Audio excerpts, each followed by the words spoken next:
Hello everyone, thank you so much for so much love and support. आप लोग का प्यार बहुत मिला मुझे और लास्ट 2 वीडियोज़ में मैं बहुत सारे कमेंट्स पढ़ी और कमेंट्स में भी ऐसा लग रहा है कि थोड़ा बहुत मेरे वीडियो से आपको हेल्प मिल रहा है। तो मैं सोची आज नया कुछ ट्राई करती हूँ। सो टिप नंबर 3 जेपीएससी का सूट करने के लिए आज हम लोग एक जंक्शन में आए हैं। उधर यूपी है, बिल्कुल यहाँ से 1 किलोमीटर की दूरी में। 1 किलोमीटर की दूरी में इधर बिहार है और 1 kilometre, in fact not 1 kilometre but अभी जहाँ हम लोग लोकेटेड हैं वो झारखंड है। और it's a beautiful place where I am currently posted as BDO and CEO of Ketar block in Garhwa. Amazing place to be in. So शुरू करते हैं without further ado that our JPSC tip number 3 which is basically कि authentic sources are crucial. तो अब आज मैं आप लोग को बताऊंगी कि आप लोग के जो 5-6 एग्ज़ाम होने वाले हैं उस 5-6 एग्ज़ाम में कौन कौन से आपको सोर्सेस को आप फॉलो कर सकते हैं, कौन कौन से सोर्सेस को मैं फॉलो की थी। और it wasn't a lot of sources, it was very like small, very authentic sources, but actually you have to always rely on very authentic sources. So शुरू करते हैं पेपर नंबर 1 जो आपका होगा। पहला 3 घंटा में आपको हिंदी और इंग्लिश का क्वालिफाइंग पेपर होगा। हिंदी इंग्लिश के क्वालिफाइंग पेपर के लिए आपको बहुत कुछ नहीं करना है, उसके लिए इनफैक्ट कुछ भी नहीं करना है। उसके लिए आपको केवल ये ध्यान रखना है। तो क्या आएगा, मैं इसको लिख कर लाई हूँ अपने सिलेबस में। ये जो मेरा सिलेबस है जो अब जर्जर हो चुका है, तो इस सिलेबस में ही मैं लिख दी थी कि आपका पेपर 1 जो है उसमें इंग्लिश 50 मार्क्स का आएगा, हिंदी 50 मार्क्स का आएगा। इसमें एसेज रहते हैं, तो एसेज दोनों में रहते हैं। आप केवल एक चीज़ का ध्यान दीजिएगा कि अगर हिंदी का एसे शुरू कर रहे हैं तो तुरंत बाद इंग्लिश का एसे नहीं शुरू कीजिएगा। पहले एक एसे लिखिएगा, उसके बाद बाकी सारे क्वेश्चंस बनाइएगा, फिर दूसरा एसे लिखिएगा क्योंकि एसे में थोड़ा क्रिएटिविटी चाहिए आपको। और उस क्रिएटिविटी के लिए ये बहुत इम्पोर्टेंट हो जाता है कि आप थोड़ा गैप देके एसे को लिखें। बाकी क्वालिफाइंग पेपर है, 30 मार्क्स लाना पड़ेगा, कुछ भी नहीं आपको पढ़ना है। ऑनेस्टली केवल इस चीज़ का केवल एक टिप को ध्यान रखिएगा कि आप दोनों एसेज एक के बाद एक नहीं लिखिए। एक अगर शुरू से एक हिंदी एसे से शुरू कर रहे हैं तो इंग्लिश से अंत कर दीजिए, अगर इंग्लिश एसे से शुरू कर रहे हैं तो हिंदी एसे को अंत कर दीजिए। आपका बहुत इम्प्रेसिव होना चाहिए। एसे इटसेल्फ आपको दोनों मिला के 30 मार्क्स दे देगा और बाकी 1-2 मार्क्स तो आप कहीं कहीं से ले ही आइएगा। So it doesn't matter. वहाँ पे भी मुझे एग्जाम में पता नहीं क्या पूछ लिया था, कुछ स्वर व्यंजन वगैरह पूछ लिया था, तो मैं लिटरली अ क आ ई हर्षई दुर्गा ये सब लिख रही थी। तो आप कुछ भी लिख के आ जाइए, आपको आसानी से 30 नंबर आ जाएगा।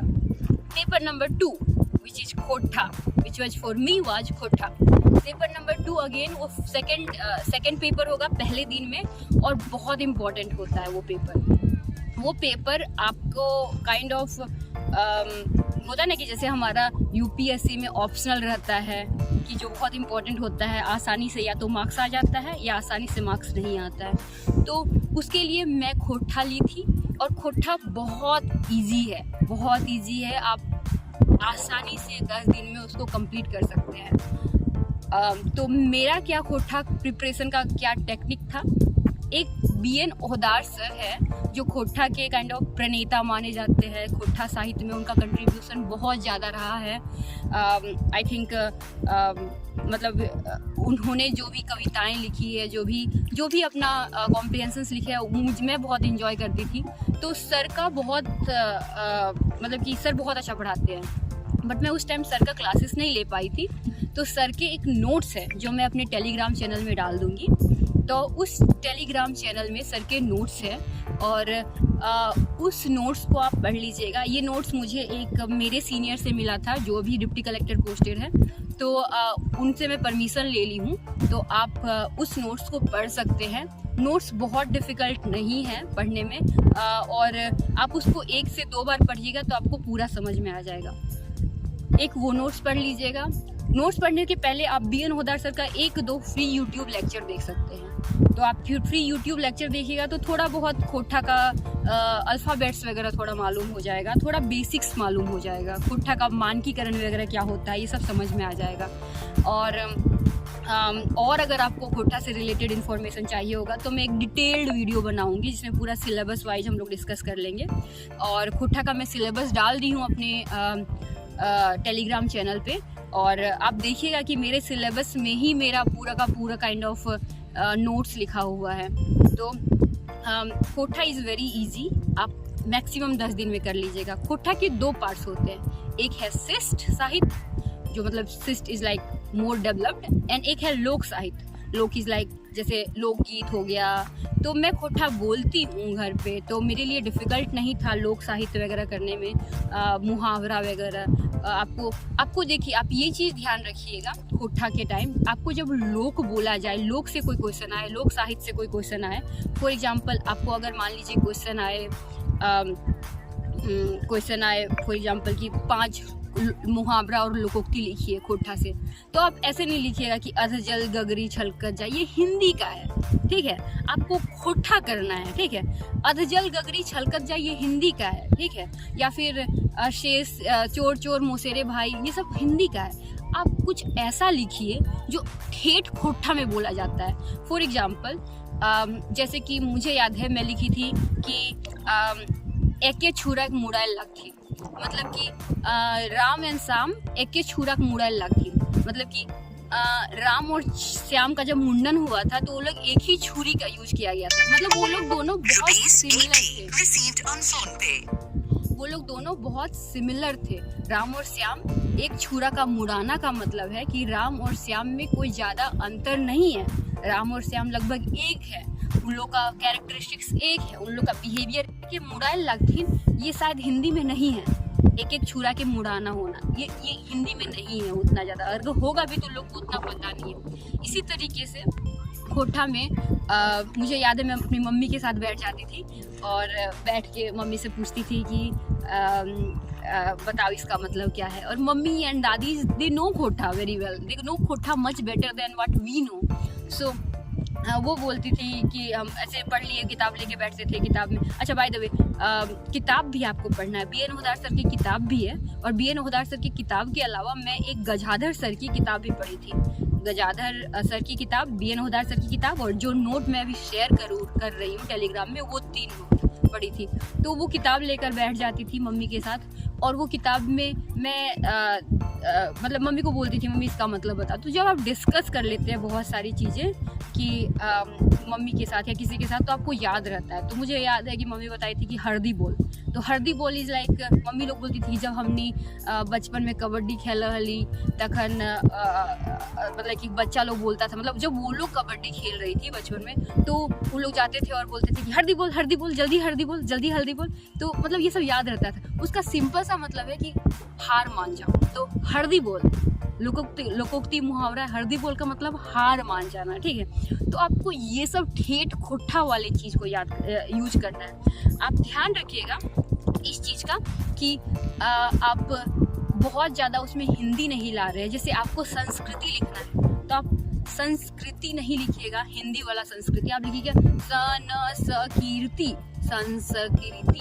तो आप मतलब पूरा मतलब चूंकि खोटा का मानकीकरण ऐसा हुआ नहीं है, तो आप जैसे खोटा में लोग बोलते हैं उस तरीके से आप तोड़ के चीज़ों को लिखिएगा, ठीक है। पर कीर्ति संस्कृति हमें खेलबो लाइक मतलब कि आपको छोटा हो जाता है संस्कृत में।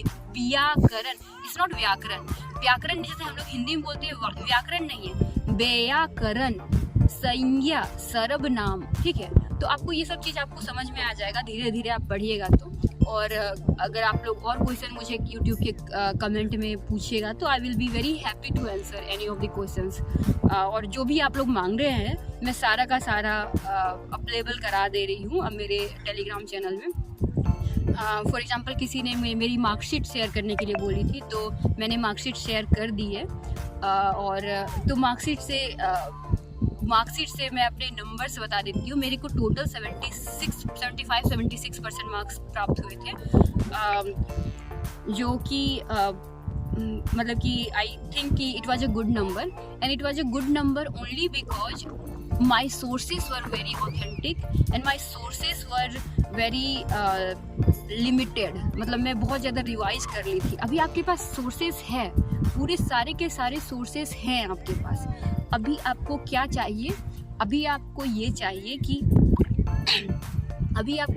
कि अपने सोर्सेज को ऑर्गेनाइज कैसे करेंगे। जैसे हम कल के वीडियो में आपको बताए थे कि सोर्सेज का ऑर्गेनाइजेशन कैसे होगा, कि वो एक कोहेरेंटली एक काइंड ऑफ की धागे में पिरो जाए। जैसे ये सोसाइटी लिख रहे हैं आप, क्रोनोलॉजिकल गांधी जी वाले क्वेश्चन में कर रहे हैं, तो एक धागे में पिरो जाए, एक सुंदर सा माला बन जाए, आपको वही करना। आपके पास सोर्सेज होंगे। तो अब सोर्सेज के बारे में बता देती हूँ मैं क्या क्या फॉलो की थी। पेपर नंबर 3 का मैं ये सिलेबस लेकर आई हूँ, और इसमें है बेसिकली ज्योग्राफी एंड हिस्ट्री। तो हिस्ट्री में 4 पार्ट्स हैं। आपका एंशिएंट हिस्ट्री है,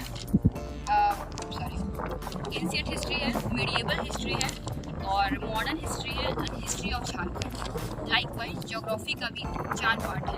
तो आप देखिए, आप अपने स्ट्रॉन्ग पॉइंट चूज कर लीजिए, आप चूज कर लीजिए।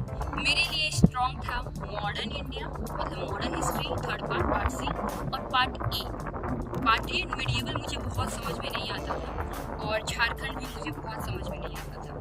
तो लेकिन मैं क्या की थी कि मैं पहले इटरेशन में मैं मॉडर्न कंप्लीट कर ली थी और एंशिएंट कंप्लीट कर ली थी। मेरा टारगेटिंग था कि मैं पहले इटरेशन में यही दोनों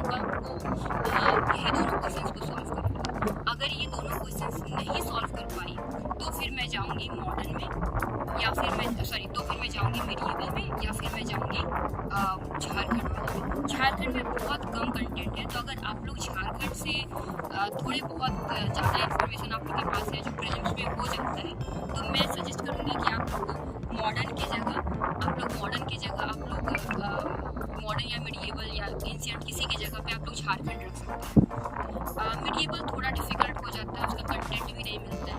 तो फर्स्ट एंशिएंट के लिए कंटेंट क्या है? R.S. शर्मा का। R.S. शर्मा की एक बुक आती है NCERT, उस R.S. शर्मा का जो टॉपिक दिया हुआ है उसको मैं पढ़ लीजिए, और उस टॉपिक से आपका हो जाएगा। पढ़ लीजिए, उसका नोट्स बना लीजिए, वही शॉर्ट नोट्स में क्या रहेगा? नोट्स में आप सब कुछ डालिएगा। यहाँ पे आपको 8 से 10 पेज, 12 पेज, कभी हो सकता है कि लंबा लिखना पड़ेगा। तो आपके पास इनफ कंटेंट होना चाहिए। तो आप एक पढ़ने का नोट बना लीजिए, जिसमें व्हाट, व्हेन, हाउ, व्हाट, ये सब रहना चाहिए। आपका सब कुछ रहना चाहिए। जब ये सब कुछ आपके पास रहेगा और आप आसानी से उसको एक्सपेंड कर लेंगे एग्जामिनेशन हॉल में। ये भी सोच के डालिए कि मैं क्या क्या डायग्राम बनाऊंगा या बनाऊंगी उस पर्टिकुलर क्वेश्चन के लिए। फॉर एग्जांपल फर्स्ट टॉपिक तो मैं डिस्कस कर दी थी आप लोगों के साथ, Harappa civilisation, Indus Valley civilisation. अभी मैं सेकेंड टॉपिक आप लोगों के साथ देखती हूँ, डिस्कस करती हूँ। सेकेंड टॉपिक है ऑरिजिन ऑफ आर्यन। तो मुझे पता है कि मैं ऑरिजिन ऑफ आर्यन में सब कुछ लिखूंगी, 2 पार्ट में करूँगी, ऋग्वेदिक काल, उसके बाद लेटर वैदिक काल। उसके बाद फिर मैं एक मैप बनाऊंगी, जिस मैप में लिखूंगी वो लोग एल्फ से आए हैं, एल्फ के बाद वो लोग ईरान आए, तो उस मैप में ही रहेगा। ईरान के बाद फिर वो लोग इंडिया आए, इंडिया के वेस्टर्न पार्ट हो जैसे सप्त सिंधु वाला जो रीजन है वहाँ पे आए। उसके बाद फिर वो लोग इधर विदेहा, कोसा रीजन वगैरह आए, जहाँ पे फिर मतलब बहुत सारा मिनरल वगैरह है। तो ये मेरा मैप रहेगा। तो मैप में आपको क्या क्या बनाना है, क्या चीज़ रखना है, वो आपको पहले से ही होना चाहिए। मैं पहले से ही कर ली थी। फॉर एग्जांपल यही, अगर मैं इसी का एग्जांपल दूँ, ऑरिजिन ऑफ आर्यन, तो एक ऋग्वेदिक का कोई मंत्र वगैरह जो सबको मतलब पता रहता है, आप इसे शुरू कर सकते हैं। जैसे ओम भूर्भुवः स्वः तत्सवितुर्वरेण्यं भर्गो देवस्य धीमहि धियो यो न प्रचोदयात्। ये आप एज ए एंड कर सकते हैं, या फिर एज ए बिगिनिंग, शुरुआत, या फिर इंट्रोडक्शन और कंक्लूजन में लिख सकते हैं। ये ऋग्वेद में लिखा गया है ये मंत्र, राइट। तो मतलब कि या फिर कहीं बीच में रख सकते हैं। रिलीजियस अगर टॉपिक लिख रहे हैं तो ओम भूर्भुवः स्वः तो सबको याद रहता है। तो क्या फ़र्क पड़ता है अगर आप ऐड कर देते हैं? तो कौन कौन से भगवान का पूजा करते थे, प्रजापति थे उस टाइम, ये सब आप लोग लिख सकते हैं। जितना ब्रॉडर बना सकते हैं, आप बना सकते हैं इसको। मेरे पास अभी तो नहीं है मटेरियल, लेकिन अगर कुछ होगा तो मैं इसको अपने टेलीग्राम चैनल में शेयर कर दूँगी कि मैं कैसे एक शॉर्ट नोट टाइप का बनाई थी। मीडिएवल में बहुत ज़्यादा नहीं पढ़ी थी, लेकिन बहुत ज़्यादा थोड़ा बहुत जस्ट इन केस कि अगर मुझे मॉडर्न भी नहीं आता है और एंशिएंट भी नहीं आता है, तो ये दोनों में रिलाई करना पड़ेगा मुझे। इसीलिए मीडिएवल में जो थोड़े मोड़े जो छोटे मोटे टॉपिक्स हैं, ये मैं देखी थी ईपीजी पाठशाला। ईपीजी पाठशाला बहुत यूजफुल वेबसाइट है आपके लिए, बहुत यूजफुल, बहुत बोरिंग वेबसाइट है। आपको देखते देखते आराम से नींद आ जाएगा, ठीक है, और आप नहीं देखना चाहेंगे। बट वो होता है ना कि यूट्यूब में इसी यूट्यूब की वीडियो से आपको सारे के सारे कंटेंट मिल जाएंगे। ये सबसे दूर रहिए, ठीक है, क्योंकि ये लोग सेंसेशन केवल क्रिएट करते हैं, ये सब के आंसर्स में डेप्थ नहीं रहता है। लेकिन ईपीजी पाठशाला में बहुत डेप्थ रहेगा। तो ये सबसे मुझे याद है, मैं अशोक का पूरा पॉलिसी ईपीजी पाठशाला से ही की थी। फिर मोहम्मद बिन तुगलक वगैरह, invasion of India, Arab invasion of India, ये सब मैं उसी से की थी, ईपीजी पाठशाला से की थी। मेरे पास अगर कुछ भी नोट्स होंगे तो I will again share it in my Telegram channel. Third जो टॉपिक है, वो थर्ड टॉपिक है मॉडर्न पीरियड में लगभग आई थिंक 10 टॉपिक होंगे। तो ये बहुत ईजी है, और अगर आप लोग में से कोई भी अगर यूपीएससी का प्रिपरेशन करते हैं तो ये बहुत आसानी से हो जाएगा। अभी आपको क्या करना है, अभी आपको ऑर्गेनाइज करना है। आपको इंट्रोडक्शन अच्छे से आना चाहिए, आपको कंक्लूजन अच्छे से आना चाहिए। अभी आपको मतलब ये सब आपका पहले से ही लिखा होना चाहिए। इंट्रोडक्शन कंक्लूजन आपको पहले से लिखा होना चाहिए। मैं एक जो है लैंड वाला, लैंड रेवेन्यू सिस्टम, इसका एक फोटो जो मैं यहीं पे लिखी हूँ, इसका मैं फ़ोटो अलग से शेयर कर दूँगी, और छोटा सा इसमें वीडियो अलग से शेयर कर दूँगी कि मैं कैसे की थी इसको। And then history of Jharkhand. History of Jharkhand बहुत ज़्यादा नहीं है, तो अगर आपका झारखंड सेक्शन आपका बहुत स्ट्रॉन्ग है तो आप इसको फर्स्ट प्रायोरिटी में रख सकते हैं, क्योंकि इसमें आई थिंक 1 2 3 4 5 6 टॉपिक्स हैं, और बहुत डिफ़िकल्ट नहीं है सारे टॉपिक्स। तो इसके लिए मैं उड़ान की बुक जो है प्रीलिम्स वाली, वही फॉलो की थी, और उसी से बहुत कुछ आ गया था। थोड़ा बहुत 1-2 यूट्यूब में ऐसे रैंडम वीडियोज आते हैं, उसको देख ली थी। और अगेन आपका इंट्रोडक्शन कंक्लूजन बहुत स्ट्रॉन्ग होना चाहिए। मुझे याद है, मैं ताना भगत वाला मूवमेंट है, उसमें मैं पूरा ही लिख ली थी कि लास्ट सेक्शन में लिख ली थी, या फिर मैं तो इंट्रोडक्शन ऐसे करूँगी स्टार्ट, या कंक्लूजन ऐसे करूँगी कि इंट्रोडक्शन में मैं ऐसे लिखी थी कि टाना बाबा टाना, टाना टून टाना। इसका मतलब कि इसका सिंपल सा होता है कि हम लोग, मतलब ये इन लोग का गाना है, ताना भगत का बहुत फेमस गाना है कि टाना बाबा टाना टून टान टाना। तो ये जो है इसको मैं लिखती और इसके नीचे इसका मतलब देती। इसका मतलब है कि हम लोग अंधकार से प्रकाश की तरफ टना रहे हैं, टना मतलब खिंचा रहे हैं। तो ये लोग ताना भगत का मेन यही है कि ये लोग एक तरीके से रिफॉर्म करना चाहते थे, सोशियो रिलीजियस रिफॉर्म था कि वो लोग सारे मतलब कि सोशल एविल्स जो है, सारे रिलीजियस एविल्स थे, उससे खिंचा के एक पॉजिटिव साइड में आना चाह रहे थे। तो इससे आप अगर शुरू करते हो तो एग्जामिनर को पता होगा कि इवन आपको उन लोगों का गाना भी पता है, और फिर लास्ट अंत आप ऐसे कर दोगे कि गांधी जी के प्रिय भक्त थे वो लोग, और गांधी जी के मतलब अभी भी अगर कोई गांधी जी के जैसे मतलब कि केवल मोरल में नहीं, केवल थिंकिंग में नहीं, कि अगर अभी भी लोग गांधी जी के जैसे अटायर भी अगर मतलब फिजिकल अपीयरेंस भी अगर किसी का है, अटायर भी अगर देखें तो वो लोग भी अभी गांधी जो भी टोपी पहनते हैं, गांधी जी जैसा कुर्ता पहनते हैं। So they are living Gandhian philosophy. तो इस तरीके करके आप लोग एंड कर सकते हैं। रिमेंबर, आपको ना एक बहुत इम्पैक्टफुल इंट्रोडक्शन और अंत लिखना है, और इसके लिए आप मतलब कि ऐसे नहीं आपको लगेगा कि वो मतलब एग्जामिनेशन हॉल में आपको अचानक सब कुछ समझ में आएगा, नहीं आएगा। आपको अभी जो 2 महीना मिले हैं उसी में प्रिपेयर करना है। तो इसमें से अगर आपको किसी भी स्पेसिफिक टॉपिक में आपको हेल्प चाहिए होगा हिस्ट्री वाले सेक्शन में, तो कमेंट में लिख दीजिएगा, मैं उसमें स्पेसिफिक एक वीडियो बना के आप लोगों को भेज दूँगी। सेकेंड टॉपिक है ज्योग्राफी। ज्योग्राफी मेरा ऑप्शनल है, तो ज्योग्राफी में मैं बहुत कंफर्टेबल हूँ। तो मैं बहुत ज़्यादा इसे नहीं पढ़ी थी ज्योग्राफी को, क्योंकि बहुत सारी चीज़ें मुझे आती थी पहले से ही। यूपीएससी के लिए ज्योग्राफी मेरा ऑप्शनल था। तो इसके लिए आपको एक सजेशन देंगे, वो सजेशन एनसीईआरटी।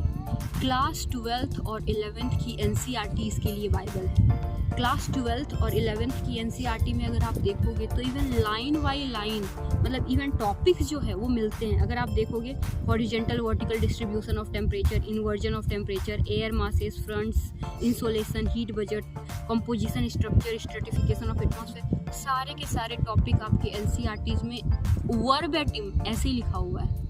आप मतलब आपका जो है NCERT ये आपको बहुत अच्छे से आना चाहिए और NCERT से हमको लगता है 50% आपका ज्योग्राफी कंप्लीट हो जाएगा। और उसके बाद जो नेक्स्ट सेक्शन है वो नेक्स्ट सेक्शन जो पेपर 2 है उसमें है आपका Indian constitution and polity.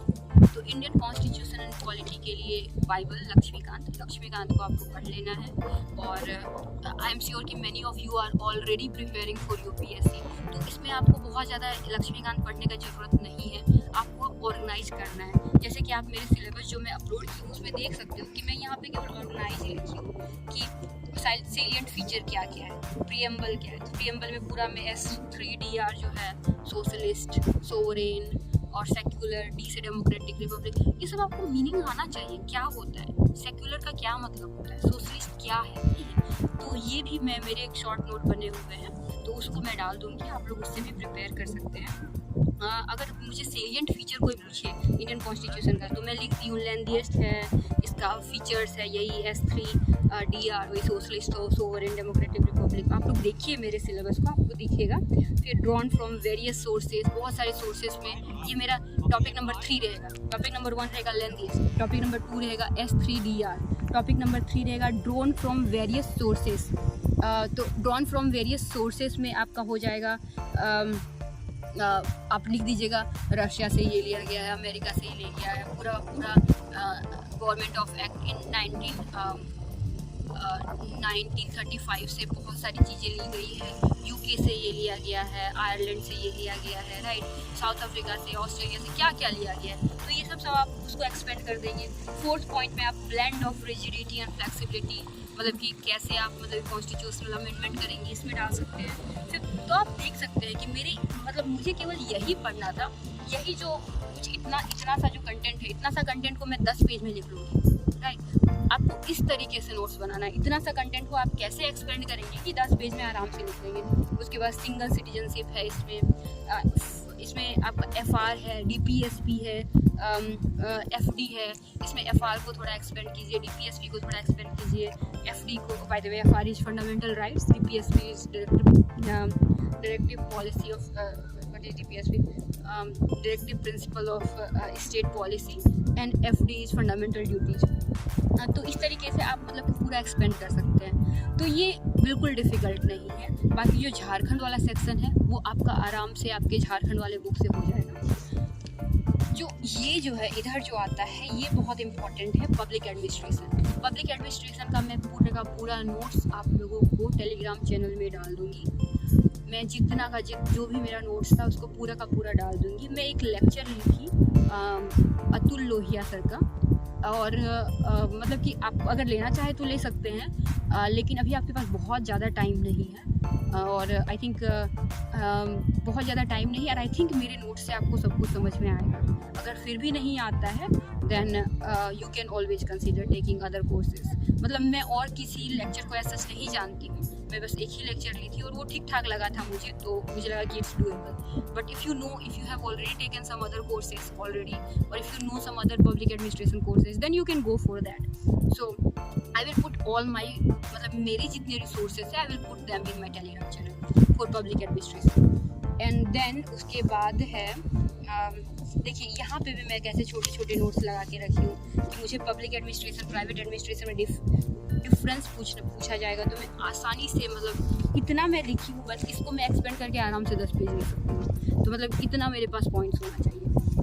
And then you have third which is economy. Economy में 4 सेक्शन है, 4 क्वेश्चन आते हैं, और इकोनॉमी 200 मार्क्स का है। इकोनॉमिक्स के लिए आपको स्पेशल फोकस करना पड़ेगा, बहुत स्पेशल फोकस करना पड़ेगा। तो ये है मेरे इकोनॉमी के सेक्शन, जो मैं बहुत गंदा की हूँ। आई डोंट नो आप लोग पढ़ भी पा रहे होंगे कि नहीं, बट उस टाइम मेरे लिए थोड़ा काम कर रहा था, तो आप लोग भी ऐसे ही करना कीजिए अपने जितने भी आपके जो भी सिलेबस है, आपको भी ऐसे ही दिखना चाहिए, जर्जर होने की हालत में होना चाहिए। बट इकोनॉमिक्स में बहुत सारे सेक्शन NCERT से डुएबल हैं। क्लास 12 की NCERT, क्लास 12 की जो पतली सी बुक है, बहुत पतली सी बुक है, मैक्रो इकोनॉमिक्स वाली बुक, उससे हो जाएगा। अगर आप UPSC करते हो तो ऐसे भी हो जाएगा। बाकी सारी चीज़ों के लिए मैं थोड़ा बहुत यूट्यूब का हेल्प ली थी। फॉर एग्ज़ाम्पल मुझे बहुत ज़्यादा नहीं समझ में आ रहा था बजट फंक्शन क्या है, प्रिंसिपल ऑफ बजट क्या है, टाइप्स ऑफ बजट क्या क्या होता है। तो मैं ऐसे यूट्यूब के रैंडम जो वीडियोज आते हैं, जो थोड़ा मोड़ा ठीक लगता है, उसी के हेल्प ले ली थी। और नाबार्ड का, फॉर एग्जांपल नाबार्ड यहाँ दिया हुआ है, तो नाबार्ड के जो ओरिजिनल नाबार्ड का 12 मिनट का वीडियो है, नाबार्ड ही उसको वीडियो को अपलोड की है, उसमें आपको पूरा पता चल जाएगा कि नाबार्ड करते क्या है। And then you have economy section of Jharkhand, which is again आपका, अगर आप प्रीलिम्स किए हैं तो उससे हो जाएगा। फोर्थ जो है वो साइंस एंड टेक्नोलॉजी। इसके लिए मैं बहुत डर गई थी क्योंकि ये UPSC में नहीं है। तो फर्स्ट जो सेक्शन है आपका साइंस एंड टेक्नोलॉजी में, वो है फिजिक्स। तो फिजिक्स का मैं अपना जो नोट्स है वो मैं आपको शेयर कर रही हूँ। बहुत सारे मतलब कि इधर उधर के कोर्सेज से लिए गए हैं, थोड़ा बहुत जैसे सोलर सिस्टम है, ये मैं पूरा का पूरा नेशनल ज्योग्राफिक से थी। उसके बाद आपका थोड़ा बहुत मैं फिजिक्स वाला का हेल्प ली हूँ, और फिर बायोलॉजी में अपने नोट्स शेयर कर दूँगी। I think it should suffice. अभी बहुत ज़्यादा टाइम नहीं है, इसलिए आप बहुत ज़्यादा वीडियो नहीं देखिए, रादर पढ़िए। नहीं समझ में आता है कुछ चीज़ तब फिर वीडियो देखिए। और उसके बाद फिर हम लोग के पास लग्जरी था, हमारे पास 4-5 घंटे टाइम थी, तो we had enough time watch not a problem for us. तो इसीलिए हम लोगों ने अच्छे खासे वीडियो मतलब क्लासेस वगैरह सब किए थे। But you don't have that luxury. 22 तारीख को एग्जाम होने वाला है, it's very little time. And तो इसके लिए जो सेकेंड टॉपिक है बायोलॉजी, सारे के सारे नोट्स में शेयर कर देती हूँ आपके साथ। मैं ऋतु रतेवाल करके एक मैडम है जो नीट पढ़ाती है, तो उन्हीं का लेक्चर्स में पढ़ ली थी। तो आप मेरे नोट्स को रखिएगा साथ में, और ऋतु रतेवाल मैडम का वीडियो खोल लीजिएगा, और उसके बाद फिर आप काइंड ऑफ अलाइन करके पढ़ लीजिएगा। बहुत आसानी से हो जाएगा आपका। 1-2 बार उसको पढ़ लीजिएगा आराम से। अगर एक वीडियो में नहीं समझ में आता, दूसरा वीडियो देख लीजिएगा, समझ में आ जाएगा। बायोलॉजी कंप्लीट हो गया। थर्ड सेक्शन है, आई थिंक आपका झारखंड से ही सेक्शन है थर्ड। तो उसके लिए भी बहुत ज़्यादा आपको नहीं करना है। थोड़े मोड़े जो टॉपिक्स है, एग्रो फॉरेस्ट्री वगैरह, ये मैं खुद ही अपने नोट्स भेज दूँगी। बट थोड़े बहुत यही रैंडम यूट्यूब वीडियोस, आपको एकदम पूरा सिलेबस साथ में रखना है, आपको एकदम बिल्कुल आना चाहिए। एग्रो फॉरेस्ट्री हो गया है आज मेरा, नेक्स्ट सॉइल फर्टिलिटी करना है या गवर्नमेंट स्कीम करना है, आपको एकदम बिल्कुल ये सब होना चाहिए। आपको ऑर्गेनाइजेशन इज द की, ये मैं वीडियो बनाई थी ना, ऑर्गेनाइजेशन ही चाबी है सफलता का इस एग्जामिनेशन। जितना ज़्यादा आप अपने कंटेंट को ऑर्गेनाइज करके रखिएगा उतना अच्छा है आपके लिए। सेक्शन D इन्वायरमेंटल साइंस, जिसमें मुझे बहुत ज़्यादा प्रॉब्लम नहीं होता है। अब masters in environmental science, so I can do this things. So इसके लिए मैं बहुत ज़्यादा नहीं पढ़ी थी, बट इसके लिए आई थिंक क्लास 12 की जो बुक आती है NCERT, क्लास 12 के last NCERT class 12 NCERT book, biology वाली बुक के last 3-4 chapters are very important. उसमें आपको बहुत सारे कंटेंट मिल जाएंगे जो UPSC में भी पढ़ना होता है हम लोगों को, so that you can do. And last जो सेक्शन है वो साइंस एंड टेक्नोलॉजी डेवलपमेंट। तो इसमें आपको सारे डिफरेंट टॉपिक्स है, छोटा छोटा एक पेज का, आधा पेज का नोट्स बनाना है। जो मेरे पास नोट्स होगा I will make it available. So कैसे पढ़ना है आप लोगों को? अब ऐसे पढ़ना है आप लोगों को कि मतलब एक वे है ये, मतलब कि काइंड ऑफ ओनली वे नहीं है, ये वन ऑफ द वेज है जो मैं सजेस्ट कर रही हूँ कि जिससे मैं भी थोड़ा कम टाइम रहेगा। मेरे पास जितने नोट्स मेरे पास यहाँ अवेलेबल हैं वो मैं भेज दूँगी आप लोगों को, वो लोग को आप लोग देख लीजिएगा। कुछ समझ में आए तो ठीक, नहीं समझ में आए तो आप लोग ये क्या करते हैं, यूट्यूब में थोड़ा बहुत वही जो बोरिंग सोर्सेस है, PG पाठशाला वगैरह, वो सबसे पढ़ लीजिएगा, और थोड़ा बहुत यूट्यूब में मिल जाएगा आप लोगों को। और उसके बाद फिर आप लोग क्या करना है, हर वीक आपको टेस्ट देना है, हर वीक आपको टेस्ट देना है। मैं हर वीक टेस्ट देती थी, हर संडे मेरा टेस्ट रहता था। हर संडे में मैं 11 बजे से 2 बजे तक टेस्ट देती थी। और उसको अपलोड करती थी और अपलोड करती थी चेक करने के लिए। मैं टेस्ट सीरीज़ ली थी विजय स्टडी सर्कल से। विजय स्टडी सर्कल का टेस्ट सीरीज़ ठीक है, क्वेश्चन वगैरह ठीक है, बट बहुत ज़्यादा वो लोग चेक वैक नहीं करते हैं, ठीक है। तो आपको वो टेस्ट क्या करवाएगा, वो टेस्ट आपको टाइमली मैनर पे रखवाएगा। तो टाइमली मैनर पे रखवाएगा, इसका सिंपल सा मतलब है कि आप पूरे सप्ताह पढ़ेंगे और घर में बैठ के आपको वही 1 घंटा, 1.5 घंटा, 3 घंटे के दौरान आपको टेस्ट देना होगा। तो that will make your memory like कि मुझे पूरा 1 सप्ताह पढ़ना है और पूरा पेपर 1 कंप्लीट करना है, लाइक वाइज पेपर 2 कंप्लीट करना है, पेपर 3 कंप्लीट करना है। तो इससे आप डिसिप्लिन मैनर पे रहेंगे। वो टेस्ट ऐसा था कि आपको 11 बजे आपका पोर्टल खुल जाएगा और 2 बजे आपका बंद हो जाएगा। तो इससे आप बहुत डिसिप्लिन्ड मैनर पे रहते थे और आपको पता था कि अगर आप ये टेस्ट को छोड़ दिए या टेस्ट में अच्छे से परफॉर्म नहीं कर पाए तो आपका पैसा पानी में चला जाएगा। So that is why Vijay study circle didn't give me a lot of feedback. वो फीडबैक वाइज तो बहुत ज़्यादा नहीं फीडबैक देती थी, बट एक्चुअली मुझे टाइम मैनर पे रखी, टाइमली मैनर पे मैं उसके द्वारा मतलब मैं बहुत ज़्यादा टाइमली में थी कि हर संडे मुझे टेस्ट देना, वरना ये टेस्ट मैं और बाद में नहीं दे पाऊँगी, जो एक्चुअली एक ब्लेसिंग होता है क्योंकि आप 1 सप्ताह में वो पूरा कंप्लीट कर लेते हैं। What else, anything I am missing? तो आपको जितना मेरे पास होगा मटेरियल से, I don't have my written answers अभी यहाँ पे, वो मेरे घर में है। तो if I go for election then I will share everything, all जितने भी मेरे रिटन टेस्ट है मैं सबके सब आपको दे दूँगी अगर मैं घर जा पाई तो इलेक्शन के बाद। What else, but that will be too late for you, but I'll try whatever I can do. What else? Yeah, anything that you want to ask me, you want any feedback on it, I will be very happy to answer. अभी तो मुझे और याद नहीं आ रहा बहुत सारी चीज़ें, but this was tip number 3, which is authentic sources are crucial. Thank you so much everyone.